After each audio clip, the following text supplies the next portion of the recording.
Anyone that's been in a service-based industry business for the last 6 years has realized that how we sell and what we are selling has changed drastically than it was before 2020. And if you haven't noticed that, then you've been living under a rock, and that's just where you're at in the truth of life. There is a lot that we need to be thinking about, and what you already know how to sell when you follow the framework we're going to go through today. The goal is not to learn some slimy sales techniques. It's to realize what you are actually selling.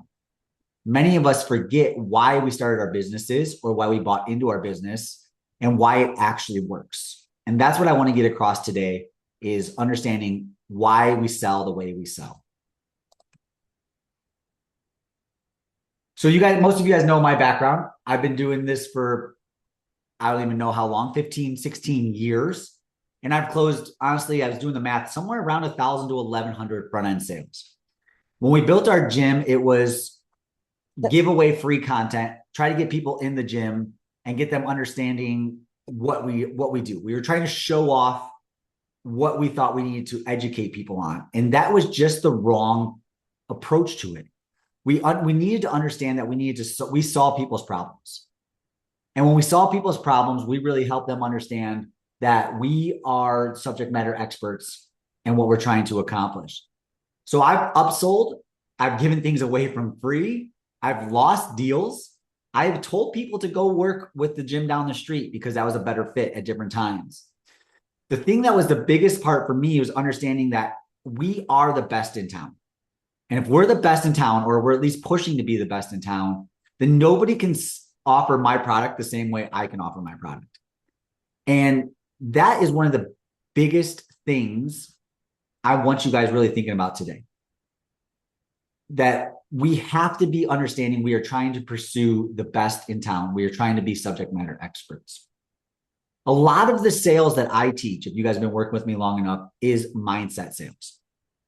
It's not about trying to be right position in the marketplace. We solve people's problems. You opened a service-based industry because you believe you could solve people's problems better than someone else in your town or online, depending where you're selling. And if that's not true for you, let me know, and we'll talk about that in a one-on-one call, because we really need to dig deeper on why you actually opened this business. But you see it in gyms, especially, all the time, in many businesses as well. Actually, you even see it in doctors' offices.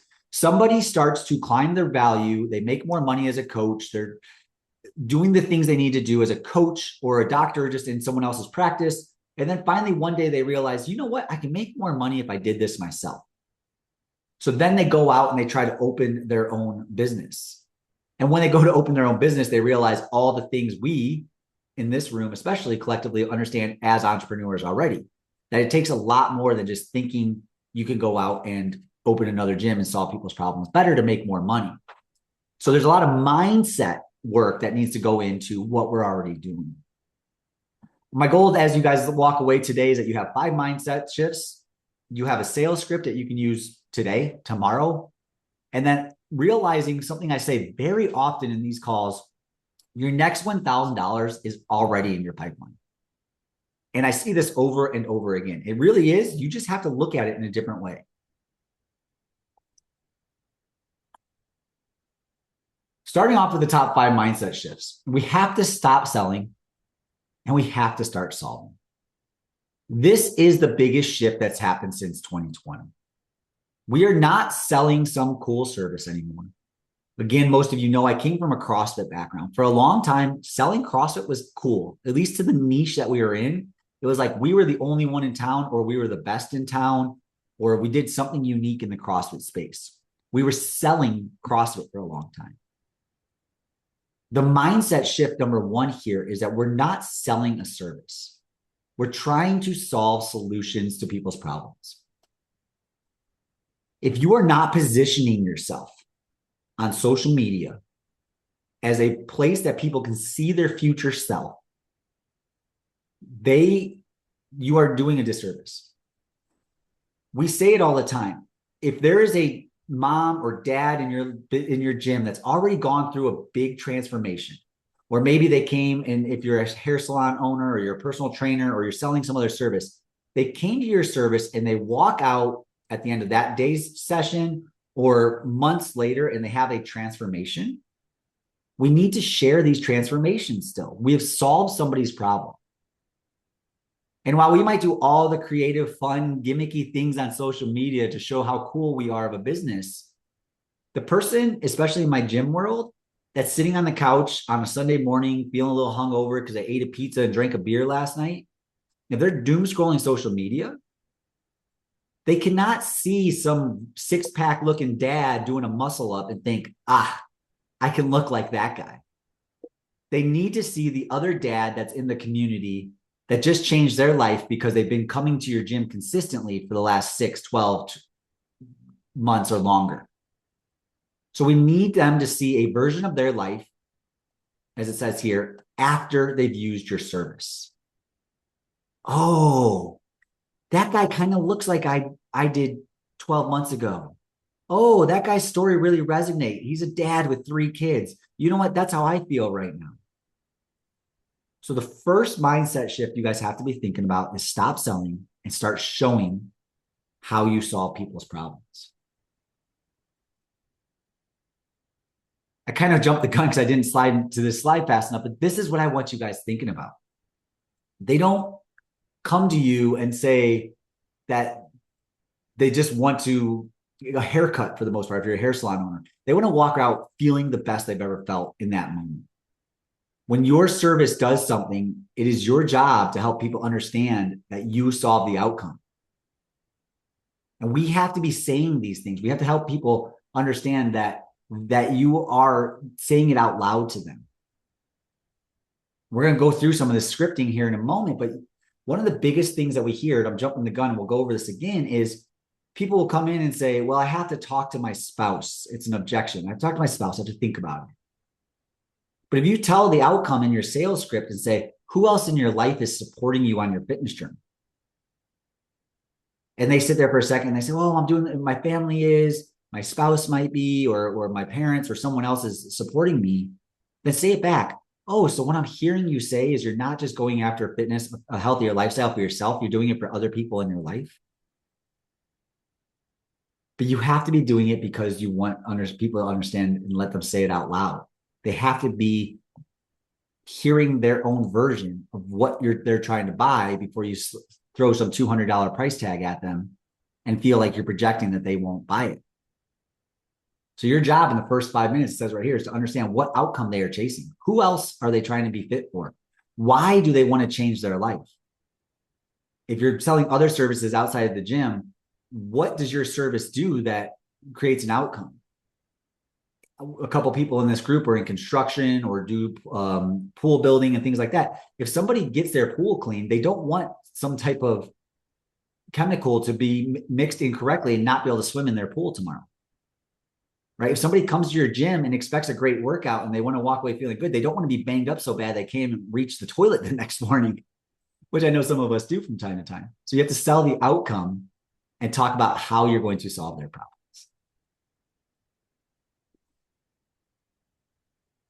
I want you guys to think about replacing some keywords. I literally had a call with someone already just this morning today, and they said this. We went through a role play, and they said, here's what I do at our gym. Here's the type of things that we sell. This is what I do. The rephrase of this right away, and this is your first thing you can be writing down today, is tell me what a win looks like for you. If you're doing tours of your facility, if you're we did this in the gym world, we would walk people around. We had done a $200,000 gym renovation. We were so proud of that renovation. We would walk people around. We showed them our 2 yoga studios, our heated room, our non-heated room, our really nice bathrooms. We walked people around. We thought spending $200,000, we were the coolest cats on the block. And nobody gave a shit. We stopped doing the tours and our sales went up. Nobody cares what a Concept 2 rower looks like. Nobody cares if you have all Rogue barbells. That shit does not matter. They care that you're going to get them off their diabetes medicine. They care that you're going to help them play with their grandkids 10 or 15 years from now. So if you're saying, here's what we offer, this is what our gym looks like, this is what the salon looks like, this is what our pool service will look like, I don't care about the prettiest brochure that your construction business solves. make sure that mine's the best it ever looked. I don't care what your gym looks like. Make sure I lose the 10 pounds. I'm telling you, I'm coming to lose right now. So tell me what a win looks like for you. It's important to remember that we have to show people what our service does to help them see what a win looks like for them. If you're a gym, tell them how you're going to change their life. Tell them how you're going to help them play with their grandkids when they're older. Tell them how you're going to help them go on that ski trip this winter. If you're a hair salon, tell them how that outcome is going to make them feel confident and more poised for their next meeting or just to go on that date this weekend or whatever it is. We have to sell outcomes and stop saying this is what I offer. When people understand that you are the subject matter expert and you get results, the right person is going to say, take my money. Let's get started today. We don't need to keep proving who we are when we say, this is what a win looks like. And this is the people I've done with that before. You have to have trust in your product. Everything else is proof.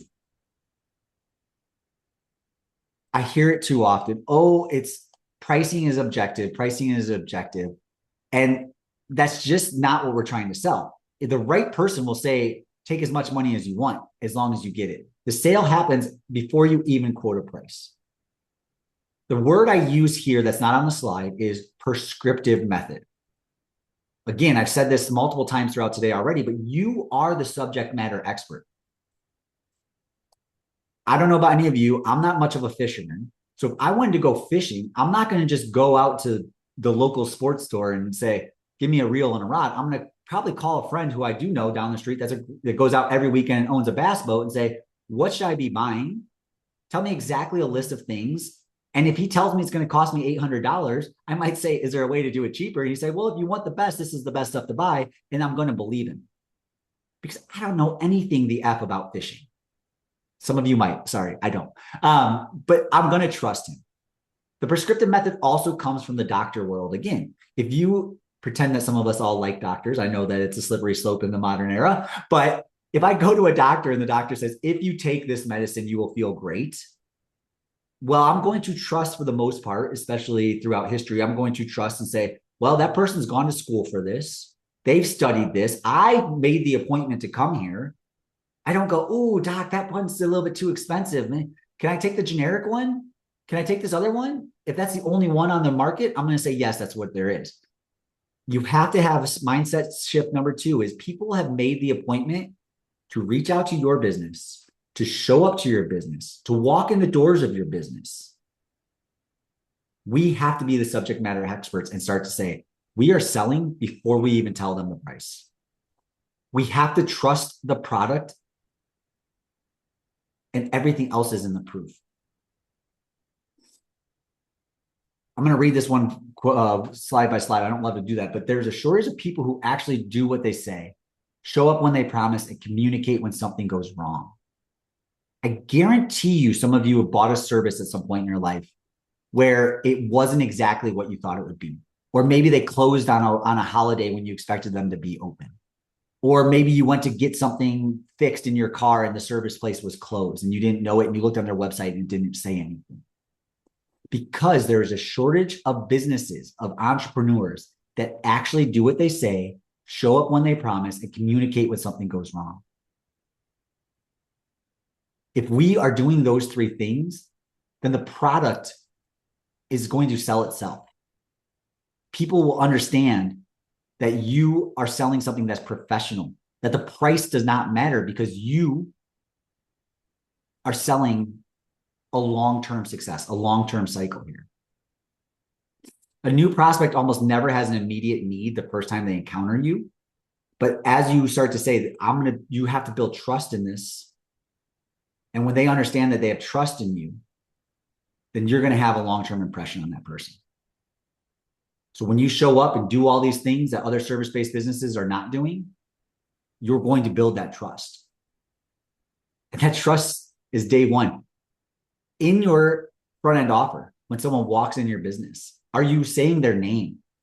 We used to literally have a little white pegboard thing, and we would put, welcome, Daniel, welcome, Karen. So we're building trust from the second they walked in. I was not just getting done doing a 1-rep max, running to the front door, waiting for that person to walk in for their appointment. I was sitting there with a bottle of water, with my computer open, waiting for that person with their sign and the name on it because I was about to slap a $400, $500 price tag on them. I couldn't be running there with some raggedy shirt saying, oh, sorry, I just got done with somebody else. I was building trust because I did what I said. I showed up on time and I actually followed through with people. This trust is built from the very first impression. Every touch point, every follow-up. If you say, I'm going to send you an email tonight, you better send them an email tonight. Once you break that trust, the gym down the street is going to go ahead and regain that trust. The business down the street is going to go ahead and regain that trust. Follow through and long-term impressions matter. These are some of my favorite quotes. This is some stuff I just pulled out of my bag of tricks, and you'll see a bunch of these added in over the next few slides. If you're doing sales over a phone, especially, or doing even through a text message or through a DM, smile and make a friend. Before every Zoom call that I take with you guys, I have a routine where I literally crack some smiles, I take some breaths, I get myself in this mindset that you guys are all, trust me, and you're my friends. Now, I'm not saying we're going to be friends for life. That's a whole separate side of the business. I'm not saying that, but like, I have to articulate to you all with empathy, with care, with sympathy. I have to show you that I can do this, and you have to be doing that for your clients. So creating a routine that you want to be friends with this person in theory, guys, I'm not saying to be best friends with all your clients. I want to be very clear there. But if someone's coming into your gym and they're showing up late and they're disheveled and they're frustrated and they smell like something that maybe you don't want them to be around you, is that someone that you want to go out of your way and work with every single time they show up? Would you answer your friend's call on a Friday night? Then if a sales call is happening, you better answer it on a Friday night. If you're saying I'm too busy for a sales call, would you say that same thing to your friend? You have to be pretending that your next sale is a friend. What would you do for that friend in order to keep them as a friend? Would you do that same thing for your sales prospect? And if the answer is no, then it's probably not a client you want in your business anyways. And I know that's hard because some of us need finances. We need revenue today. But building a business on what we call weed clients, just because you need money today, might feel good in your pocket tomorrow, but it's going to feel like crap 3 months from now when they say, oh, my credit card got declined. Can you offer me a discount? I need to pause. So if you couldn't treat your new sales prospect like a friend, they're probably not a client you want in your business anyways.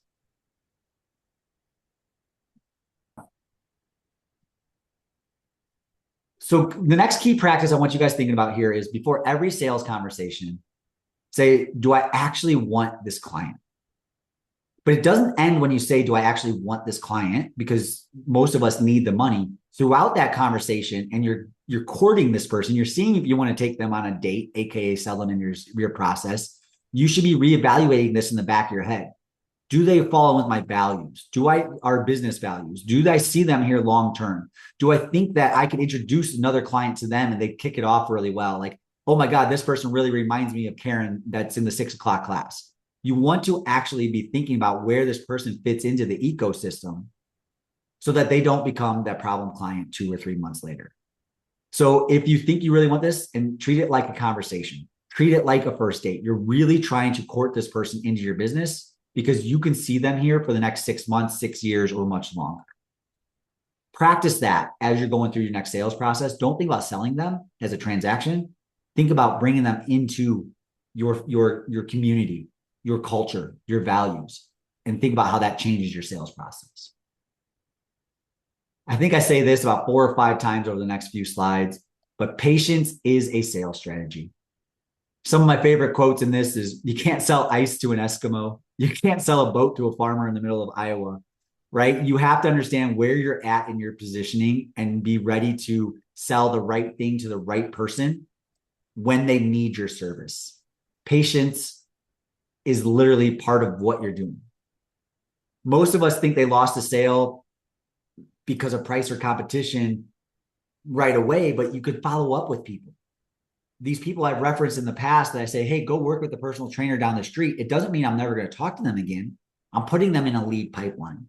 I'm setting a calendar reminder in 6 months to reach out to Mark and check in to see how his workout progress is going with the personal trainer down the street. It's about the timing when I want them in my system not when they're saying that they want a discount or that they want to try something else. Fine, I'm still going to be here as a business. And when you're ready for the real thing, the professional value that we provide, I'm going to follow up with you. So I can be patient with people way more than most others. But too many of us in the service-based businesses, we react and then we go kind of on a low because we don't patient. Oh shit, I lost that sale. Oh man. And then the rest of your day is a bad day because you didn't make it, instead of saying, oh, that person wouldn't have fit here anyways. Or I can really see Peter being a good member, but I'm going to reach back out to him in 2 months. I got plenty of other things to worry about right now. So stop chasing the sales and be patient, because patience is truly part of your sales strategy. Don't be pushy, stay present. I really don't have much to add here, but the key practice for patience is follow rhythm. I said mine, put them in your Google Calendar to follow up with them.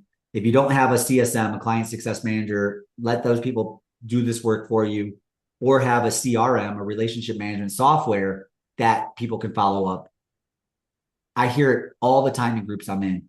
Oh my God, this person has been in my pipeline for 8 months. The longest one I've ever heard, truly. 3 years between when someone took a sales meeting and actually came back. For 3 years, this person followed their social media, followed the email. And one day they walked in and said, I had a no sweat intro with you 3 years ago and I'm ready to buy right now. So this might be bigger than today's call for some of you, but we do want to build some type of CRM, client relationship management software, that keeps people in our pipeline coming back. Now we're going to get into some real meat and potatoes for today. We want to get ahead. When we are good at sales, we need to be in the driver's seat of the process. We need to get ahead of people having any objections. So when someone says, I need to think about it, what they mean is, I'm not sure yet. When someone says, I need to talk to my spouse, they mean, I'm not sure yet. When they say it's too expensive, it's, I'm not convinced that you're actually worth it and you're not projecting the value correctly. So that's a shame on you as a business owner when someone says, I don't know, I have to think about the pricing. You have failed in your sales process. No amount of Concept 2 rowers are going to change that for anybody. So things I want you to preface and be in the driver's seat about, instead of saying, letting them get to the point that they say it's too expensive or they need to talk to their spouse, I want you to think about a few key processes in your sales. If you don't have a script, come to one of the other calls. We'll work through a script together. But if you do have a script, you should be trying to get to know the person. Why are you trying to look for my service now? What outcome are you looking for my service? What would success look like for you in the next 3 or 6 months in my service? Then once you get some of that, you should say, okay, based on everything you're telling me, on a scale of 1 to 10, this is called an anchor question. On a scale of 1 to 10, how important is this for you to be successful? Most people should say 8, 9, or 10, and we'll go on from there. If they say 7 or less, you should say, oh, that's interesting. You've made time to get here today. Why are you not so committed to this process yet? Keep them talking. You're in the driver's seat. If they're saying that they're 7 or less committed to this process, you're probably not in for a sale that day unless you get them to an 8, 9, or 10. When they say that they're an 8, 9, or 10, you can say, wow, this sounds really important for you to lose the weight, meet the goal, feel better, look stronger, whatever it is. And reaffirm that. Oh my God, this sounds so important for you to go on that ski trip with your family this winter. We really need to work on that hip and knee pain that you have. Make them get emotionally connected to this by getting an anchor question. And it comes back up in a minute when they try to give you a rebuttal of why they shouldn't say yes to that. After you get that anchor question in, you say, is there anyone else in your life supporting you on this decision today? Does anybody else know that you're here? 9 times out of 10, if somebody has a spouse or has family, they're going to say, oh yeah, my spouse is supporting me. Or, oh yeah, my mom or my brother or my family knows that I'm here today. They know I'm on this journey. Great. That's so exciting. Is there any reason they wouldn't want you to get started today? If we bring up the spousal objection before it happens, then later on when they say, oh, I don't know, I need to go home and talk to my spouse about it, you say, whoa, whoa, whoa. 10 minutes ago, I asked you if there was any reason they wouldn't want you to sign up today, and you said no, there was no reason that it wouldn't. What changed in the last 10 minutes? So now you know that they haven't perceived the value or they're not convinced that they're ready for it. We need to bring in the anchor question and the spousal question before we ever get there. So then after we get done talking through the spousal question or the objections, we could say, wow, okay, so this is really important to you. You said this is a 10 out of 10 important because of what's going on in your life. Your family's supporting you on this journey. Do you and your wife have any budgetary concerns or any reason that you wouldn't want to get signed up today? And a lot of people in certain family situations will say, oh yeah, my wife and I we can make any decision up to $250, but after that, we talk about it. Or, yeah, I was thinking today I was ready to spend about $200. Okay, if you're trying to sell them something for $400, you better start to calculate in your head how you're going to reposition that before you just say, oh, great, everything you told me today is going to be $1,000. And they came in telling you they were only ready to spend $200. So positioning these three key questions through your sales process, putting yourself in the driver's seat to ask these questions as part of a fluid conversation is going to make it much easier to sell this when the objections come up later on, because now you've already brought them all up and they shouldn't have time to bring those at you. So I want you to practice this. Bring those in early. Don't wait for that to show up at the end. If you bring it into the conversation, you are in the driver's seat. And that's something that's really important to remember.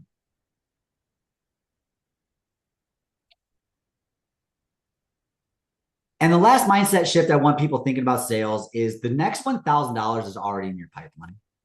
And even when you make that $1,000, your next $1,000 is still in your pipeline. I cannot stress this often enough. Somebody paused their membership 6 months ago for some type of issue in their health or whatever, and nobody's reached back out to them. Somebody got a quote from your service-based business 6 months ago, and they said they need to think about it, and you never followed back up with them. Somebody got a project done from you if you're a construction owner or a pool installation service or your hair salon. Somebody used your service a year ago and needs to use it again, and they don't even know who to use again. They forget they lost your contact information.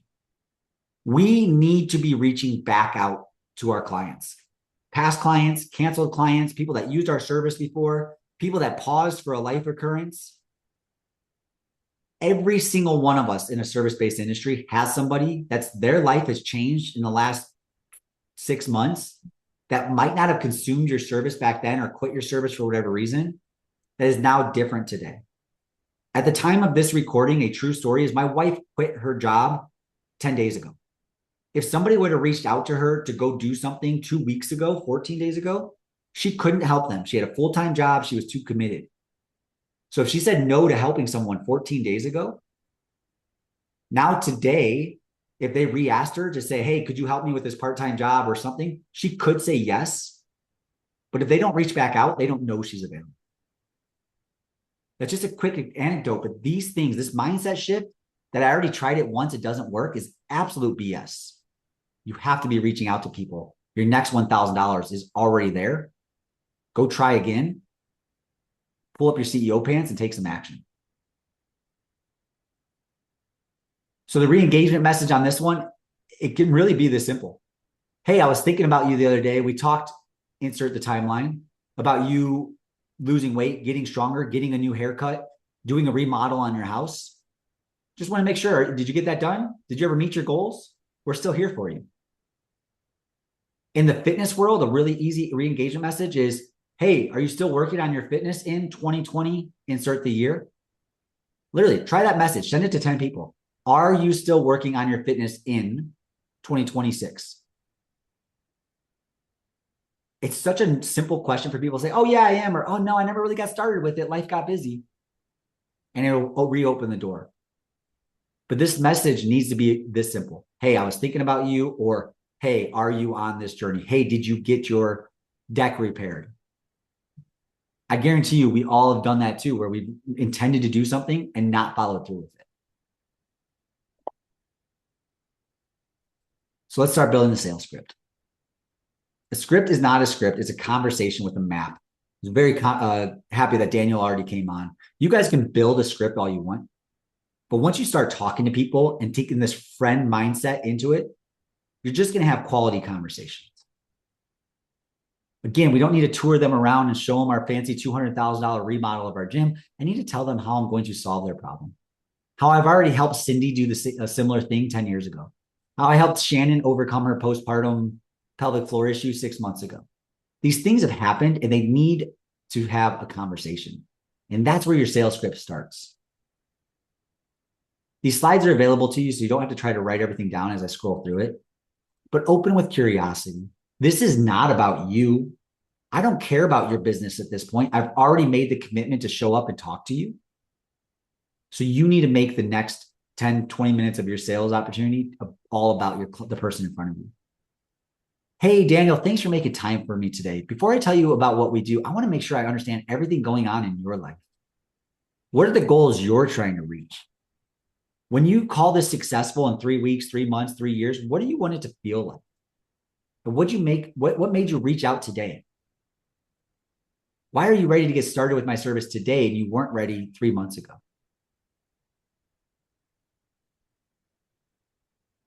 And then pause just like I did for 5 seconds. That was probably a nice 5 seconds. You're like, is he going to say anything? Yeah. Make them talk next. Let them talk. Your job is to listen and reflect. Ideally, a great salesperson is doing what we call the 70-30. The client's talking 70% of the time and you're talking 30%. I bet you most of us are closer to 50-50, maybe even 30-70 in the opposite direction. It's hard, guys, to sit in awkward silence, but try it. Anchor their priority. So your script starts with curiosity, all about them. Why now? What's success look like? Ask these key questions, really get their emotional heartstrings going. And then hit them with that anchor question that I talked about earlier. On a scale of 1 to 10, how serious are you? Clear any of these objections. Bring them into the script. Does any family member know you're looking to do this? Are any of your friends supporting you on this journey? I guarantee you when you ask, is any friend supporting you on this journey? 3 out of 5 people are like, oh yeah, my friend Mark already goes to your gym. Oh yeah, my friend Chris used you for his deck replacement last year in his construction business. But if you don't ask, people don't remember to tell you. Who else in your life is supporting you on this journey? It could be a spouse, a family friend, a family member, a friend. But when they start to bring those things in, you have better clarity for the objection later on. Know the outcome. This one, honestly, if you're not doing this and I ever watch a recording of yours, I might slam my computer shut. Ask them, if I was to solve this problem for you together, what would that mean for your business 6 months from now? If I was to help you lose the weight, what would that mean for your life 6 months from now? Paint the future picture. And then again, shut up. People are going to tell you all sorts of crazy stuff when you say, what does success look like 6 months from now? In the gym world, I guarantee you've had someone tell you they were pregnant before they told their family. They've told you about an illness, a success before they've told their mother or their father. I don't know why, but people in these businesses, when you build the trust correctly, will tell us a lot of stuff. And this will even start to happen in the start of your sales process if you let them. Let these prospective clients to paint the picture.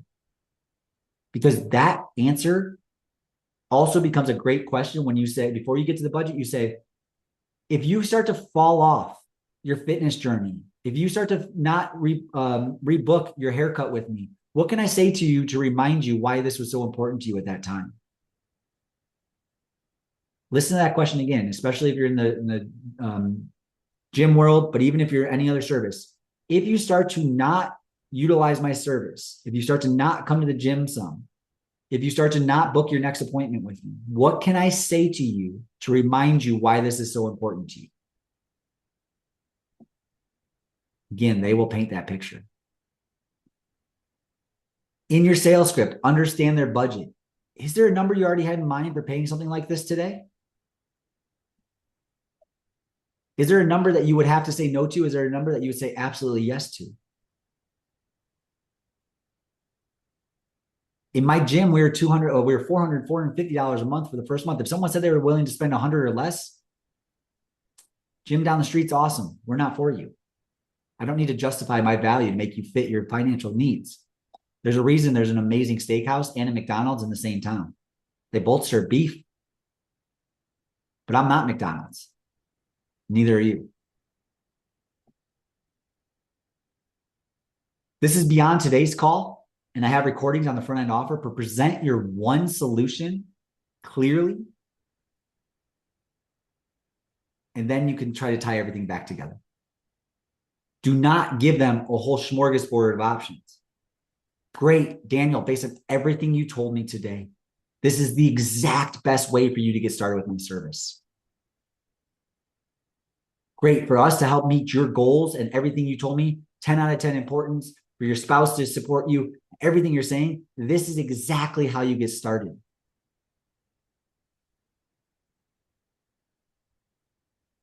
And say it like that. Based on what you told me, here's what you actually need. And if they say it's too expensive, sure, then we could open a pricing binder and go to other pages. But right away, we need to just say it clearly, this is what we do. Make sure they can repeat it back to you. Based on everything we talked about, can you tell me exactly what you're taking away from this message? Does it make sense that this is the next step together? When they start to say out loud and they say, yeah, if I get started with you, I'm going to lose the weight. I'm going to get stronger. I'm going to feel the best I've ever felt. This is exactly how we're going to move forward based on what you told me. They don't get buyer's remorse as much.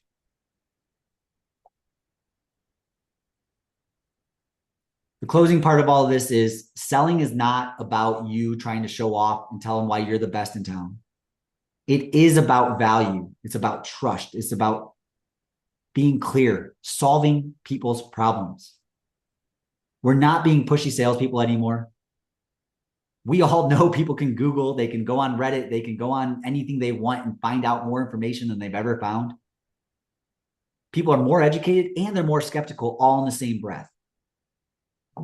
So we have to make sure that we're showing up and creating the best experience for every single person. We cannot judge a book by its cover. A single great referral can lead to many, many thousands of dollars.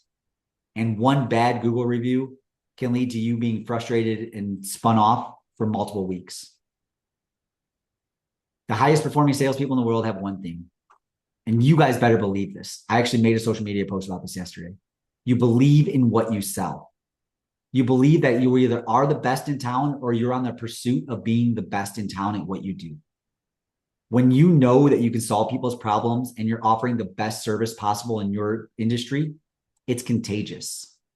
The enthusiasm is contagious. You're going to show that. I'm not going to go over these, but here's a bunch of quotes from some of the people that I follow.